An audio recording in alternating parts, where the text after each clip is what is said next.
What is going on, guys? Welcome back to the channel for this really quick video, and today I'll be talking about the reason why you are missing full whites. Actually, I made a similar video about this already. I just think that it deserves another perspective. Last one was focused more on pure green window. With this one, we'll talk about missing full whites more. And by the way, I really advise to watch the video fully so it will make full sense. I'll try to make this one as short as possible anyway. So let's get right into it.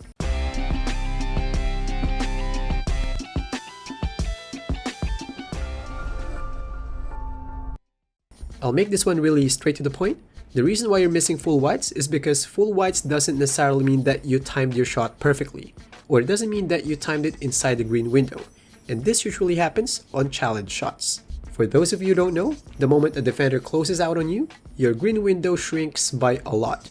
To the extent that if it's 100% coverage like this one, it won't even be visible. And I might say, shoots, that's BS. Full bar should mean perfect timing. I know what you mean, but unfortunately, there's a reason why it's like that. I'll show you these. So basically, a standard shot timing ranges from around 500 to 700 milliseconds based on the jump shot you are using. And on this build specifically, I tried to time it and it was around 616 milliseconds. So it means that all those 616 milliseconds should be represented on that small meter. Now, since the shot meter is so small, there's not enough frames to allocate all those 616 milliseconds. And here you can see, if we count all the ticks or frames from the start to the end of the meter, we only have around 35 frames. So it means that all those 616 milliseconds should be represented on that 35 frames only. So that means 616 divided by 35, that's 17 milliseconds per frame or per tick. So for example, let's say we're at 255 milliseconds at this point. So from 256 to 273, since they have 17 milliseconds gap, it means that they will all look the same visually because they're under the same frame. Now, here's the thing.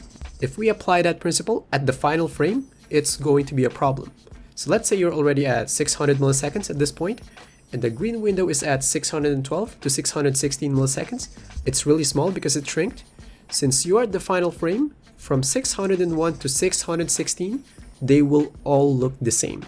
So it means that even though you hit at 610, which is outside of that green window, but since it is under the final frame, visually it will look like a full bar. It will look like as if you hit the green window. So what happened is, internally, you mistimed the shot, you missed the green window. It just happened that the framing is not enough to show you how exactly you timed it. So that's what's happening. So now I might ask, shoots, then what's the solution? To be honest, I think there's not much solution to that one. Even though the next games makes it to 120 frames per second, if the shot meter is that small, it's hard to represent each millisecond of your timing visually. I think the closer solution to that one is to make the shot meter really big, like this one. Even though at 60 frames per second, I think that'll be good enough. But the thing about it though is, I don't think many players will like it. But realistically, that's the closest solution, if you want everything to be represented on the shot meter.